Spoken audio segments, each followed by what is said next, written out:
Alors, dans cette première série de vidéos, on va aborder les bases de la programmation classique en mode procédural et en console. Donc on va travailler, j'ai choisi Visual Studio, j'utilise Visual Studio Entreprise version 2017. Les étudiants de BTS ont généralement accès gratuitement au téléchargement de ce logiciel, puisque normalement tous les BTS ont un contrat avec Microsoft, avec le contrat Imagine, donc ils peuvent le télécharger gratuitement. Pour les autres, si vous ne l'avez pas, vous avez normalement la possibilité d'avoir une version gratuite 60 jours pour pouvoir travailler avec. Donc voilà comment se présente globalement la première page de Visual Studio. Donc c'est un IDE qui va permettre de programmer et d'être assisté au niveau de la programmation. Il est important de travailler avec des IDE professionnels parce que vous allez être énormément guidé et vous allez bénéficier d'un ensemble d'outils très puissants. Donc pour pouvoir créer un nouveau projet, je vais aller dans Fichier, dans Nouveau projet, et dans la fenêtre qui va s'ouvrir, j'ai un certain nombre d'informations à gauche, donc je peux travailler sous Visual Studio, on peut faire du Visual Basic, du C++, JavaScript, etc. Donc l'idée, c'est de développer à gauche la partie Visual C#, et dans la partie Visual C#, vous avez donc différentes possibilités. On va utiliser pour le moment Bureau classique Windows, et à partir de là, on va prendre une application console. Donc une application simple. Alors, vous devez choisir à quel endroit, au niveau de l'emplacement, vous créez un dossier et vous allez pouvoir enregistrer vos projets dans ce dossier. Et vous donnez un nom à votre projet. Alors là, on va l'appeler nombre caché. Parce que l'application que l'on va créer, c'est l'application qui va permettre de gérer un nombre caché. Donc la saisie d'un nombre de la part du premier joueur.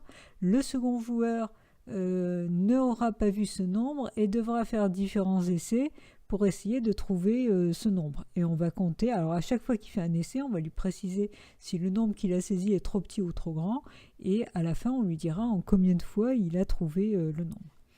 Donc là, vérifiez bien que vous avez créé un répertoire pour la solution qui est coché, de façon à ce que dans votre répertoire, dans l'emplacement où vous allez ranger vos projets, il y a un nouveau répertoire qui se crée pour pouvoir ranger votre solution.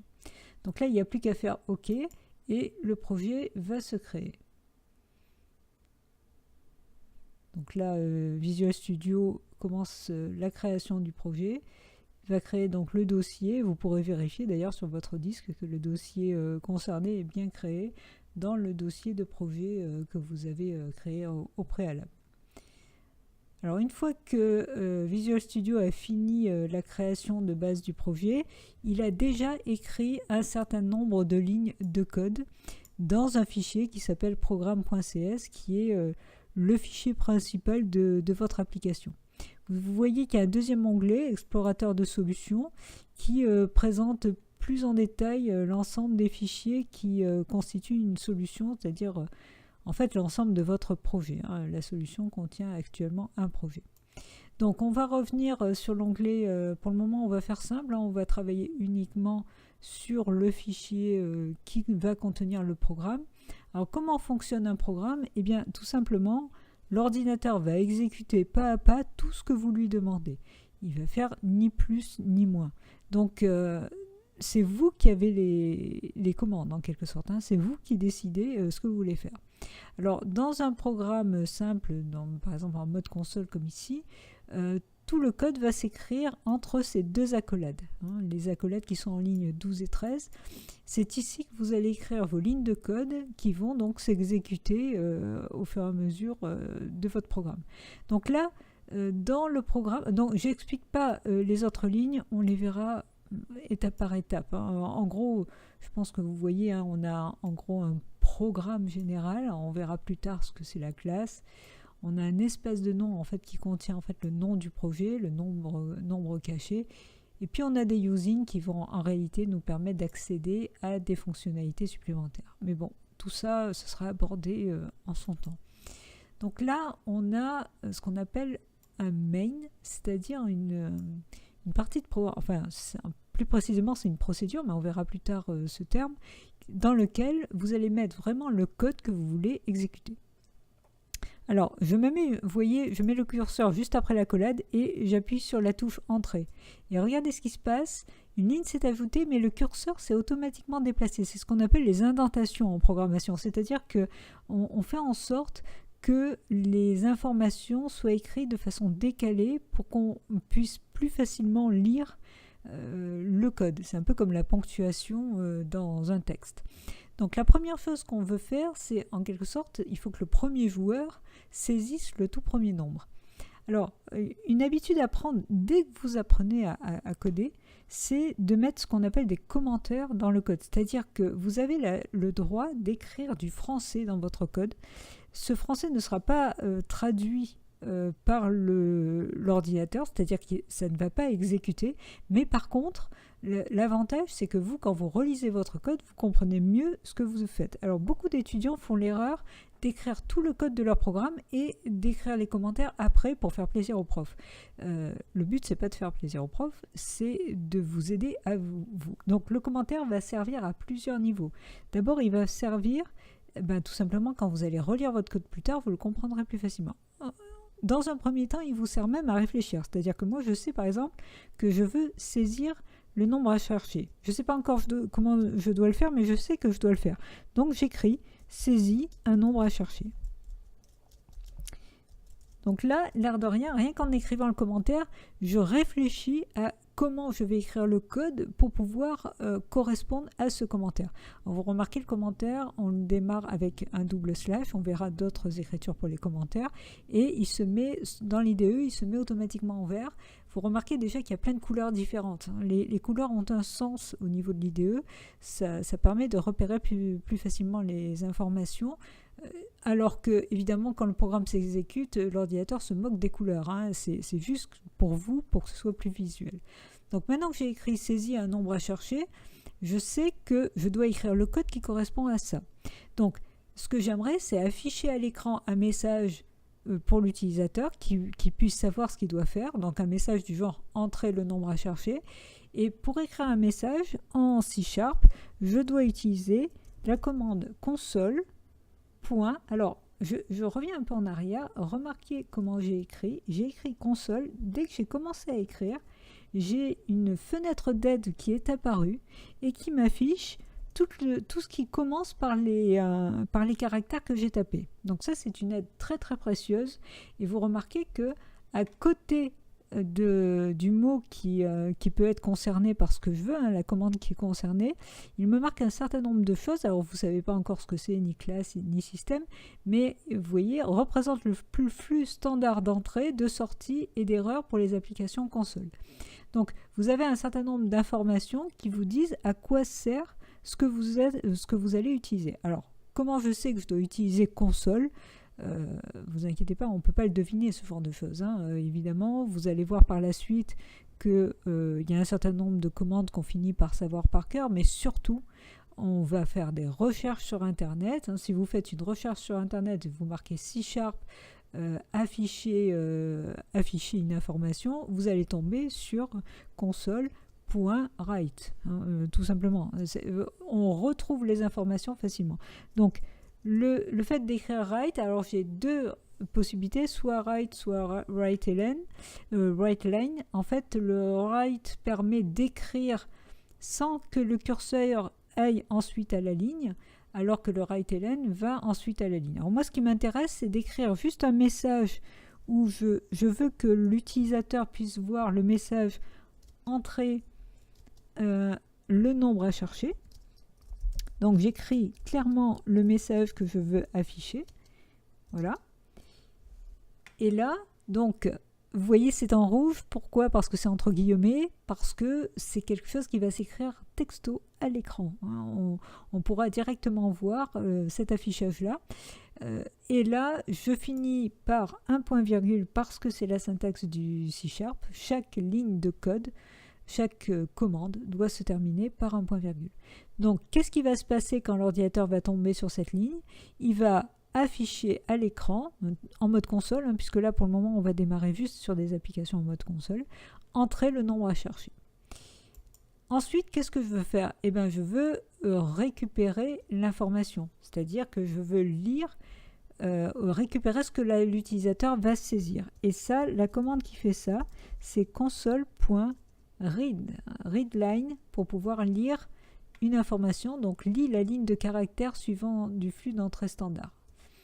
C'est une commande qui attend comme au-dessus des parenthèses, mis à part que je ne mets rien dans les parenthèses. Au-dessus, je mettais des choses dans les parenthèses parce qu'il fallait préciser ce que l'on voulait afficher. Et le console.readline, c'est juste pour récupérer une information.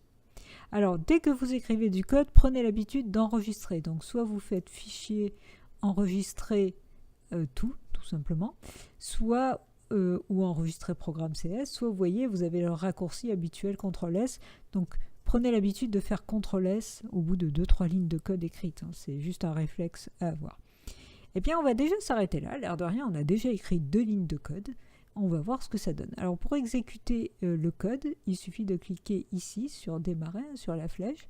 Et là, une fenêtre va s'ouvrir, une fenêtre d'exécution va s'ouvrir et va vous montrer. Alors, d'abord, le programme est compilé. L'ordinateur essaye d'exécuter le programme. On essaye plutôt de tester le programme, donc de compiler, de regarder s'il y a des erreurs, parce que si vous faites une erreur, à ce moment-là, il va vous dire que le programme ne peut pas être exécuté, et puis une fenêtre d'exécution apparaît, et vous voyez que dans cette fenêtre d'exécution, je retrouve, l'ordinateur ne fait qu'exécuter ce que je lui demande au niveau du code. Donc, je lui avais demandé d'afficher « Entrer le nom à chercher », il affiche « Entrer le nom à chercher ». Et le curseur se positionne ici et attend une information. Donc, par exemple, je rentre 45 et je valide. Et là, vous voyez, la fenêtre se ferme. Pourquoi?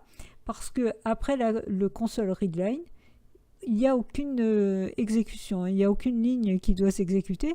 Donc du coup, le programme est terminé, il s'arrête. Bon, j'ai mis ici un point d'exclamation, ce serait plus malin de mettre 2 points pour pouvoir saisir le nombre derrière. L'air de rien, vous avez vu, on a commencé à écrire un premier programme, vous avez vu l'exécution, vous avez vu comment tester. Si je fais une erreur dans le programme, alors erreur que je peux faire, c'est par exemple oublier un point-virgule. Je fais CTRL-S. Vous remarquez que tout de suite, il y a un petit détail qui s'affiche, un petit trait rouge et un point rouge à ce niveau-là, à droite, vous voyez. Et c'est tout simplement pour vous signaler qu'il y a une erreur de syntaxe dans votre code. L'IDE est capable de repérer tout de suite les erreurs de syntaxe. Et ça, c'est vraiment une aide. Donc du coup, vous placez la souris dessus et il vous dit quelle est l'erreur. Alors des fois, il n'arrive pas bien à déterminer, mais généralement, il arrive à bien déterminer. Alors imaginons que je ne corrige pas l'erreur et que j'essaye quand même d'exécuter. Donc quand j'essaye d'exécuter et qu'il y a une erreur, la fenêtre d'exécution ne va pas s'ouvrir cette fois-ci, mais l'ordinateur va me dire qu'il y a des erreurs. Il me dit qu'il y a des erreurs de build et voulez-vous continuer à exécuter la dernière build réussie? Il ne faut jamais dire oui dans cette fenêtre. Si vous dites oui, il sait qu'il y avait une version précédente qui marchait et il vous propose d'exécuter la version précédente. Et nous, on ne veut pas, on veut exécuter la nouvelle version. Donc on fait non et en faisant non, vous voyez en bas dans la fenêtre, on a la liste des erreurs qui apparaît. Donc on voit clairement, il nous dit point virgule attendu. Et si je clique ici, je vais être positionné. Enfin non, en cliquant ici, pardon, j'obtiens une fenêtre là que vous ne voyez pas, mais qui est dans Internet, l'explication plus détaillée du code. Donc ça va me permettre effectivement de savoir précisément quelle est l'erreur. Ici on me dit en quelle ligne elle est, c'est bien en ligne 14, vous voyez, et on me dit dans quel fichier se trouve l'erreur. Donc, je corrige mon erreur, je remets un point-virgule, je sauve, et je réexécute, et là, à partir de là, j'obtiens à nouveau une compilation du programme, c'est-à-dire qu'il va être traduit en code machine, et à nouveau, l'exécution de mon programme, vous voyez, ce coup-ci avec les 2 points, puisque tout à l'heure, j'avais mis point virgule, j'avais mis point d'exclamation, et là, si je tape, pareil, le programme s'arrête. Donc on voit très nettement comment l'IDE peut nous aider au fur et à mesure qu'on code et par rapport aux erreurs. Alors, c'est bien beau d'avoir fait un console readline, ça va lire une information, mais ce qu'on veut, c'est récupérer cette information pour pouvoir la tester après, parce qu'il ne faut pas oublier qu'il y a un deuxième joueur qui va intervenir, et ce deuxième joueur va saisir une valeur, et il va bien falloir lui dire si ce qu'il saisit, si l'essai qu'il fait correspond à la valeur saisie. Donc ce que j'aimerais, c'est stocker dans une case de la mémoire de l'ordinateur l'information saisie. Et pour ça, j'ai besoin d'utiliser une case que je peux nommer comme je veux. On peut donner les noms qu'on veut aux différentes cases mémoire et je vais lui affecter, lui mettre l'information qui a été saisie. Donc je vais appeler cette case valeur égale. Donc ce que je suis en train de dire là, c'est que je veux que quand on fait un console readline, l'information qui est saisie soit transférée dans valeur. Alors vous remarquez que valeur est souligné en rouge, c'est qu'il y a un problème. Je me mets dessus, il me dit le nom valeur n'existe pas dans le contexte actuel. Quand on est dans un langage comme le C#, comme le Java ou comme un certain nombre de langages qui sont ce qu'on appelle des langages typés, il faut au préalable déclarer les variables que l'on va utiliser dans notre programme. Donc dans un premier temps, j'ai besoin de faire une déclaration de variables. Donc je vais clairement le mettre, déclaration. Et quand on déclare une variable, il faut dire, donc j'ai besoin de déclarer la variable valeur, mais il faut que je lui dise quel est son type, c'est-à-dire est-ce que ça va contenir du caractère, des nombres, etc. Donc le type int permet de stocker des entiers. Bon, ce qu'on veut, c'est justement saisir une valeur entière et on va essayer de la trouver. Alors comment je sais que c'est int? Là aussi, dans quasiment tous les langages, vous avez toujours un peu les mêmes types qui reviennent, donc vous allez plus ou moins vous en rappeler ou vous faites une recherche sur internet et vous trouvez les types qui existent pour les différents langages. Donc là vous voyez qu'il a mis donc une couleur différente parce que ça c'est un type, ça c'est la variable, donc valeur est de type int, et là il est toujours pas content. Alors pourquoi il n'est pas content? Il me dit impossible de convertir implicitement le type string en int.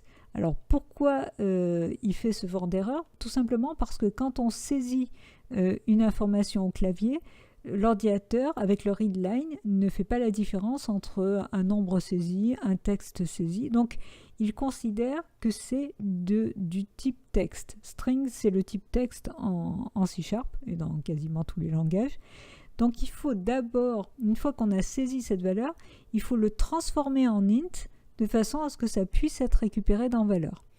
Alors, vous allez dire tout ça, ça paraît très compliqué. Je vous montre quand même, l'air de rien, un petit programme qui est assez complexe pour un premier programme, mais qui va permettre quand même de faire un certain nombre de choses. Suivant les langages, il n'y aura pas forcément des changements de ce type-là, de dire string, ne le transformer en int, etc.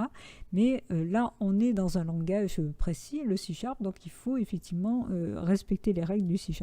Donc, je prends le type int, et si je fais int.parse, regardez ce qu'ils me disent, convertit la présentation sous forme de chaîne d'un nombre en son équivalent en 32 bits signés, donc en nombre si vous préférez. Donc je choisis parse, et dans la parenthèse de int.parse, je vais mettre, donc il me faut la parenthèse fermante, ici. Donc vous voyez, entre la parenthèse ouvrante et fermante de int.parse, je mets le console.readline.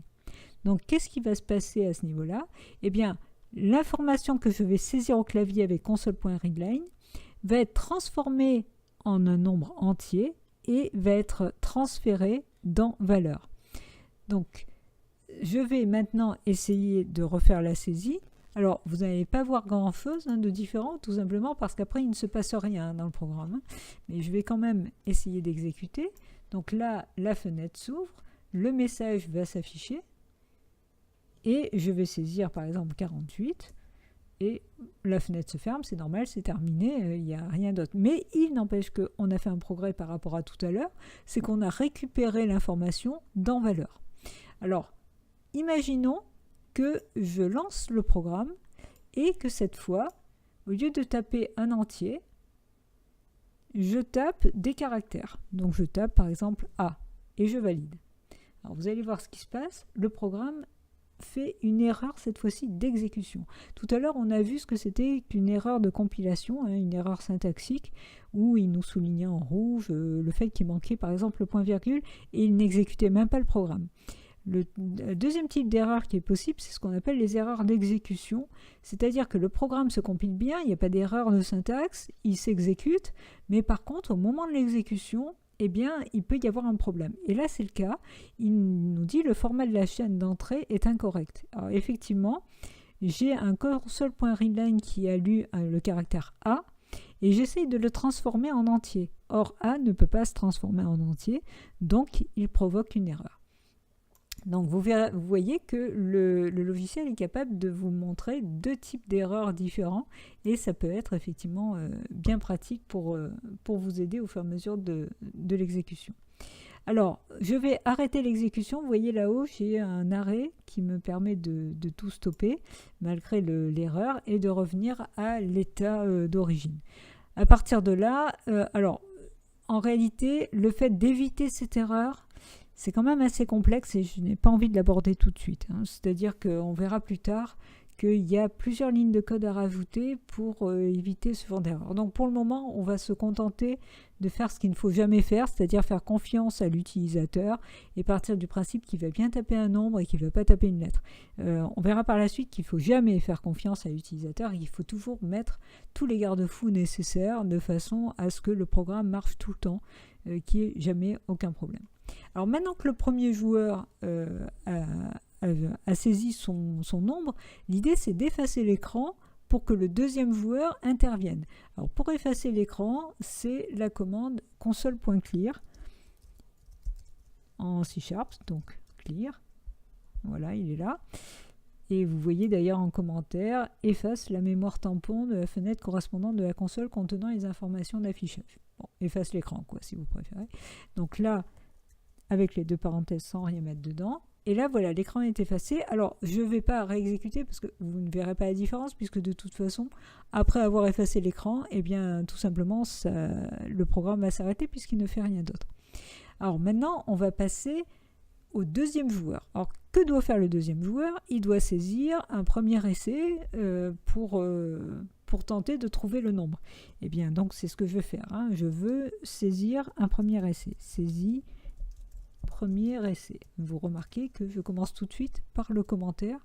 Alors, théoriquement, vous devez déjà savoir faire, puisque qu'est-ce qu'on doit commencer par faire? On doit commencer par afficher l'information entrer un essai. Donc, je reprends finalement la même ligne que là, console write, mis à part que je vais changer le message. Voilà, alors donc, au lieu de entrer un nombre à chercher, je vais mettre entrer un essai. Et je vais récupérer un essai. Alors bien évidemment, il me faut une variable, puisqu'il faut que je refasse un in.parse console readline, mis à part qu'il va falloir que je le mette dans une autre variable. Donc je reprends cette ligne, mais je vais changer valeur, et je vais mettre une autre variable. Donc je vais mettre par exemple essai. Alors évidemment, comme tout à l'heure, le fait de mettre essai, il va me le souligner en rouge, c'est normal parce qu'il n'a pas été déclaré. Eh bien, soit je refais une autre ligne int essai, soit je peux séparer par une virgule et déclarer plusieurs variables qui sont de même type.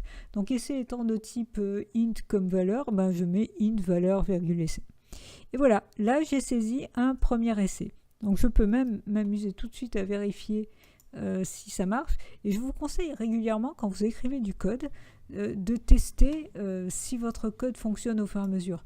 Parce que des fois, on écrit d'un coup beaucoup de code et puis on s'aperçoit à la fin qu'il n'y a rien qui marche et on n'arrive pas à comprendre l'origine. Tandis qu'en exécutant au fur et à mesure, au moins, vous avez un suivi, vous pouvez voir précisément si ce que vous venez d'écrire est juste ou faux. Donc, je saisis, entre un nombre à chercher, je saisis 48. Vous voyez, l'écran s'est effacé comme je l'avais demandé avec le console.clear. Et puis après, il me demande d'entrer un essai. Je vais rentrer par exemple 50. Et si je valide, la fenêtre se termine, mais mon 50 avait bien été rangé dans la variable essai.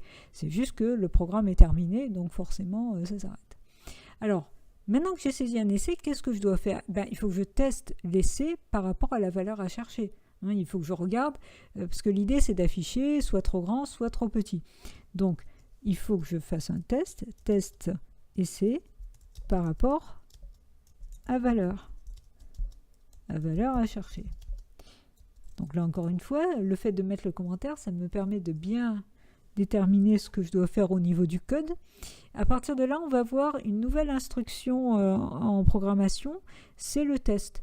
C'est-à-dire que là, vous avez remarqué que tout s'exécute à la suite.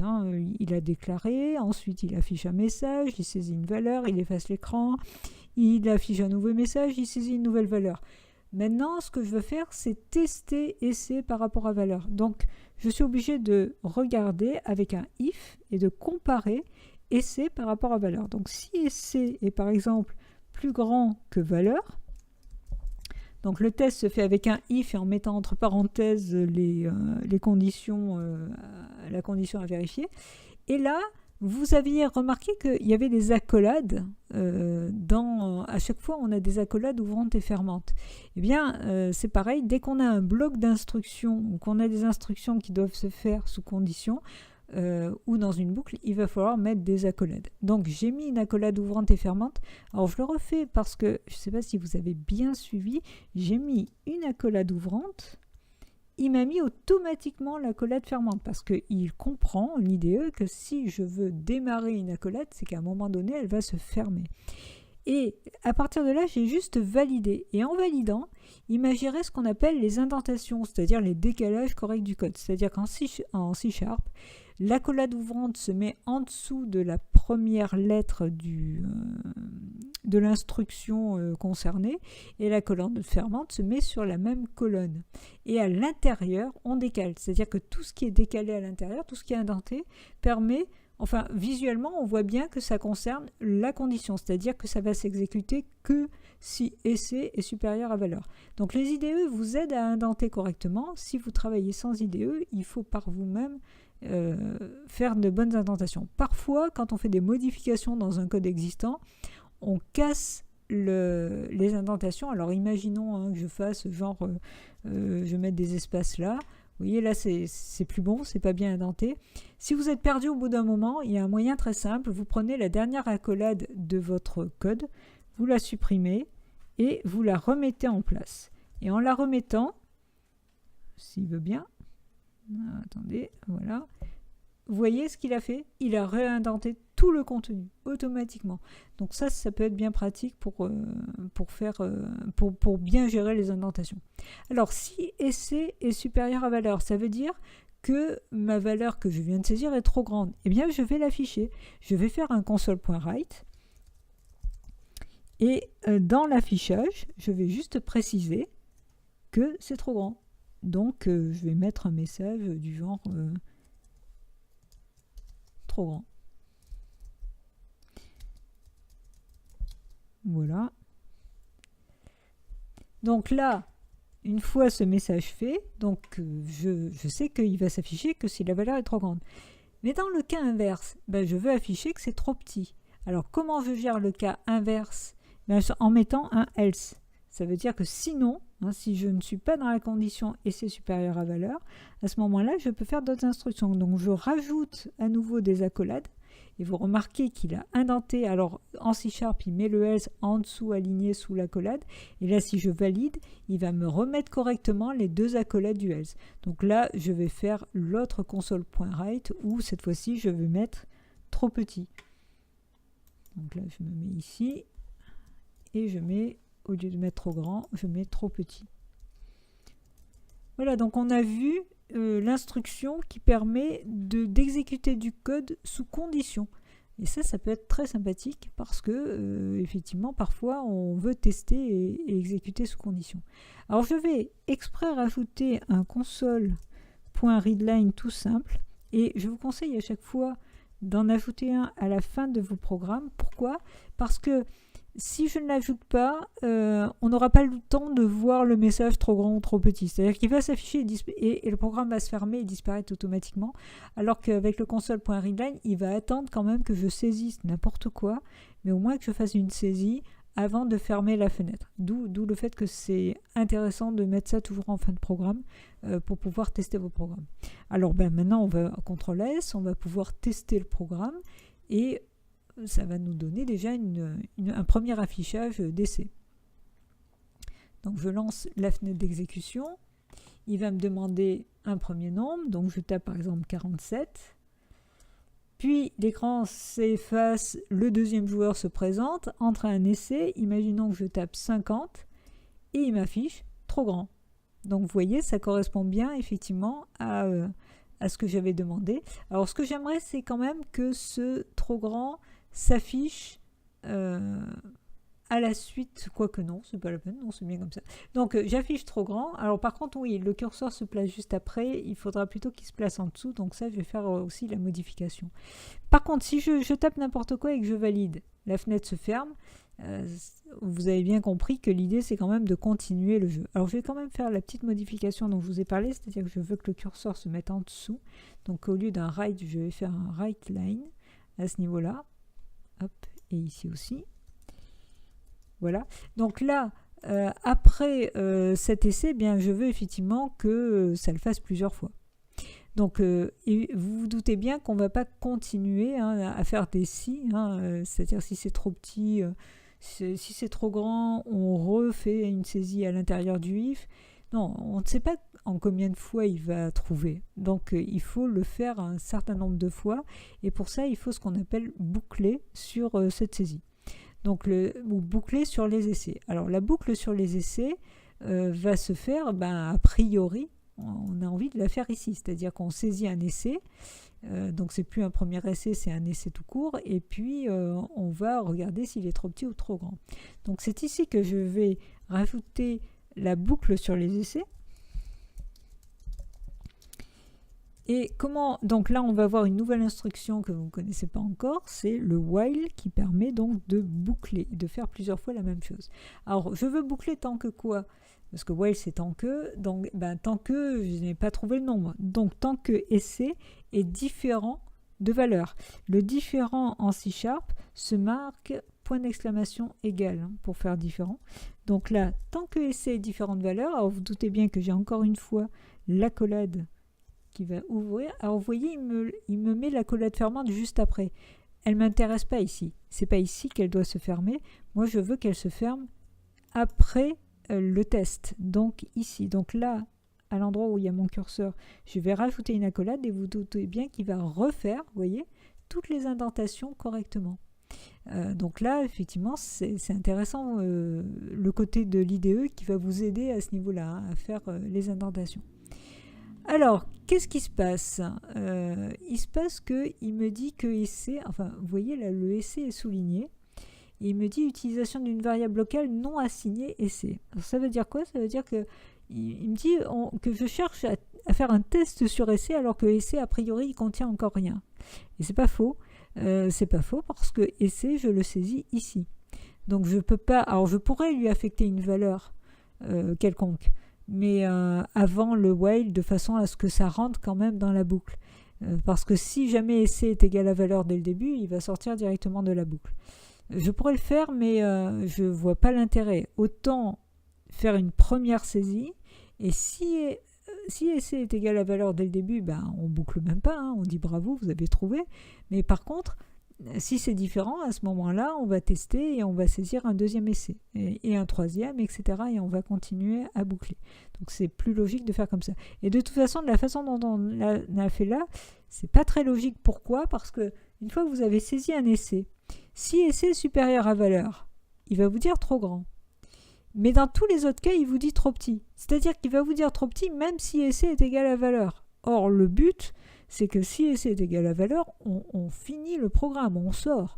Donc, d'où le fait que le premier essai, c'est plus logique de le faire avant la boucle. Donc, je le déplace ici.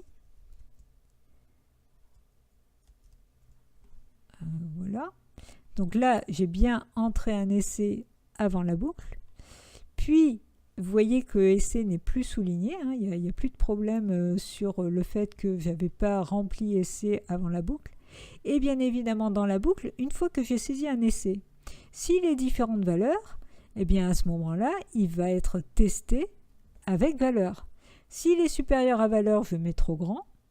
Sinon, il est forcément inférieur. Il ne peut pas être égal puisque je suis rentré dans la boucle parce qu'il était différent. Donc, sinon, il est forcément inférieur et je me peux mettre trop petit. Mais alors, attention, dans ma boucle, il faut que je ressaisisse essai. Donc là, je refais la saisie de l'essai. Alors, c'est plus un essai, c'est saisir essai, tout simplement, un autre essai, un essai. Et je rentre donc un nouvel essai dans essai. Et qu'est-ce qui va se passer arrivé à cette ligne-là de code? Essai récupère une nouvelle valeur, on tombe sur cette accolade. Et comme cette accolade est associée à cette accolade, qui est associée au while, eh bien, le programme remonte au début du while. Donc, une fois que j'ai saisi un nouvel essai, essai va être à nouveau comparé à valeur. Si essai est différentes valeurs, on continue à faire l'exécution du code qu'il y a dans la boucle. Donc, un while sert vraiment à boucler sur les lignes de code. Donc là, essai étant différentes valeurs, il va retester s'il est plus grand que valeur. S'il est plus grand, il met trop grand. S'il est plus petit, il met trop petit. Et il saisit un nouvel essai, etc. Jusqu'à ce que, lorsque j'aurai saisi un essai qui est égal à valeur, quand je remonte au while, je vais tomber sur essai différentes valeurs, ça ne sera plus le cas. Du coup, à partir de là, il va après l'accolade et il exécute la suite du code. Donc là, on va pouvoir tester ce que ça donne. Donc j'enregistre, j'exécute. Donc j'ai la fenêtre qui s'ouvre d'exécution. Il va me demander une première valeur. Donc je vais saisir 27, par exemple. Puis il me demande un premier essai. Alors imaginons que je tape 50. Vous voyez, il me marque trop grand. Et il me demande d'entrer un nouvel essai. Donc je vais rentrer 20. Il me met trop petit. Vous voyez qu'à chaque fois, il va boucler. Si je rentre 30, donc on est d'accord que je suis à ce niveau-là de l'exécution. Essai va recevoir 30. Je valide. Il marque trop grand. Pourquoi? Parce qu'il a testé, il est remonté sur le while, il a testé 30 avec 27, 30 est plus grand, 30 est différent de 27, donc il est rentré dans le if. Il a vu que essai 30 est supérieur à 27, il m'affiche trop grand. Et si maintenant j'écris 27, eh bien là, vous voyez qu'il ne se passe rien. Pourquoi? Parce que je suis sorti de la boucle et je suis tombé sur le fameux console readline qui permet juste de garder la fenêtre ouverte. Donc là, si je valide, la fenêtre se ferme. Donc là, notre programme, il commence à drôlement bien marcher. Alors, qu'est-ce qu'on veut après la boucle? Eh bien, on veut afficher un message « Vous avez trouvé », puisque si on est sorti de la boucle, c'est qu'on a trouvé. Donc, à la sortie de la boucle, c'est que la valeur est trouvée. Alors, on va afficher un message correspondant. Donc, on va faire console.readline et on va mettre le message « Vous avez trouvé ». Voilà. Sans oublier le point virgule. Alors, pourquoi il n'est pas content? Je viens taper un petit peu vite. Non, c'est pas readline, c'est write, excusez-moi. Forcément. Donc, c'est writeline, vous avez trouvé. Donc là, j'ai effectivement affiché le message et puis j'ai le console readline. Alors, on peut rapidement voir que ce message s'affiche correctement. Donc j'exécute, je vais saisir à nouveau un nombre, donc 27. Et puis premier essai, je mets 50, c'est trop grand. Deuxième essai, je trouve tout de suite, je mets 27. Et là, il me met « Vous avez trouvé ». Donc vous voyez qu'on voit bien qu'il est sorti de la boucle et qu'il s'est positionné sur le console writeline. Et là, si j'appuie sur une touche, le programme se ferme. Bon, alors maintenant ce qu'on aimerait, c'est juste un petit peu améliorer le programme, c'est-à-dire afficher en combien de fois il a trouvé. Donc pas simplement vous avez trouvé, mais vous avez trouvé en 3 fois par exemple. Donc pour cela, j'ai besoin d'une nouvelle variable qui va compter le nombre d'essais. Donc cette variable, il faut que je la déclare dès le début. Alors je vais l'appeler par exemple nombre, NBRE. Et vous êtes d'accord que dès le début, si jamais, coup de chance, le premier essai est le bon, il va falloir afficher « Vous avez trouvé en une fois ». Donc, au minimum, il trouvera en une fois. Donc, je vais initialiser, c'est-à-dire je vais affecter une valeur à un nombre en mettant 1. dès le début. Alors, j'aurais très bien pu le déclarer sur une ligne séparée. J'aurais pu mettre int nombre égale 1, ou voire même int nombre, et la ligne en dessous, nombre égale 1. Il y a plein d'autres possibilités d'écriture. Donc là, dès le début, mon nombre prend la valeur 1. Alors pourquoi je ne mets pas des informations dans valeur ou dans essai? Parce qu'elles sont saisies. Tandis que nombre ne sera pas saisi. Nombre, c'est vraiment une variable interne qui va me permettre de compter le nombre de fois où la personne a fait la saisie. Alors, quand est-ce que je compte? Eh bien, à chaque fois que je tourne dans la boucle. C'est-à-dire que dès que je rentre dans la boucle, on est d'accord que déjà, il n'a pas trouvé au premier essai. Ça veut dire qu'il a trouvé en minimum 2 essais. Donc, ça veut dire que dans la boucle, il suffit que j'incrémente le compteur d'essai. Je gère le compteur d'essai.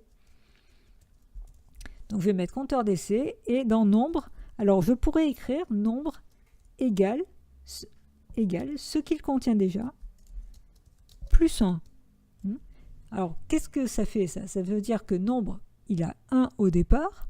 Si jamais je n'ai pas saisi le bon essai dès le début, je rentre dans la boucle, je saisis un deuxième essai. Donc, le 1 qu'il y avait dans nombre au départ, on lui ajoute 1 et du coup, nombre passe à 2. Et vous êtes d'accord qu'au tour suivant, nombre qui contiendra 2, on va lui faire plus 1, il va contenir 3. Donc, on a vraiment la gestion d'un compteur. Alors, il y a une écriture raccourcie qui existe en C# et dans tous les langages qui ont hérité du C++. C'est lorsqu'on veut juste incrémenter, c'est-à-dire faire plus 1 dans une variable, il suffit de faire plus plus. Donc, voilà, nombre plus plus. Donc là, je demande d'incrémenter nombre de 1 tout simplement. Une fois que je l'ai incrémenté, qu'est-ce que j'en fais de cette variable? Eh bien, je veux l'afficher. Je veux afficher, vous avez trouvé en x fois, enfin la valeur qu'il y a dans nombre. Alors, si je mets, vous avez trouvé en nombre fois, vous doutez bien que ce que je vais avoir comme affichage au résultat, c'est vous avez trouvé en NBRE fois. C'est pas ce que je veux, hein. Je veux pas que ce soit le mot NBRE qui s'affiche. Je veux que ce soit le contenu de la variable. Or, l'ordinateur, tout ce qui est entre guillemets, il affiche brut. Hein, il ne cherche pas à comprendre. Ça veut dire quoi? Ça veut dire que je dois fermer les guillemets ici et je dois coller le contenu de la variable et je dois réouvrir les guillemets derrière. Donc là, ce que je suis en train de faire, c'est que je lui demande d'afficher d'abord la chaîne vous avez trouvé en, puis je veux qu'il affiche le contenu de la variable nombre, d'où le fait que je le mets en dehors des guillemets, puis qu'il affiche fois. Donc là, il va effectivement m'afficher vous avez trouvé en 3 fois par exemple. Et ça, c'est exactement ce qu'on veut. Alors ça, vous pouvez l'écrire en plusieurs lignes, hein. C'est-à-dire que j'aurais pu m'amuser, vous voyez cette ligne-là, juste pour vous montrer, je pourrais m'amuser à le faire vous avez trouvé en, puis je pourrais afficher ensuite un console.writeLn writeLine où j'affiche juste NBRE, hein, et derrière le dernier console.writeLine qui m'affiche le nombre fois. Donc par flemme je vais recopier et donc qui m'afficherait juste fois donc le dernier message. Donc ces 3 lignes là que je viens d'écrire sont totalement équivalentes à la ligne du dessus. Hein, on est d'accord que ça va être plus court d'écrire comme la ligne du dessus. Mais là on peut très bien le faire, alors mis à part qu'il ne faut pas faire un writeLine dans ce cas là, il faut faire un write pour pas qu'il aille à la ligne et le writeLine serait sur la dernière ligne de façon à obtenir la bonne information à la fin. Alors je vais enlever ces 3 lignes et on va tester notre programme qui, l'air de rien, est terminé. Alors on exécute et on va voir comment ça marche. Donc la fenêtre d'exécution qui s'ouvre. Je vais taper un premier nombre, donc 68.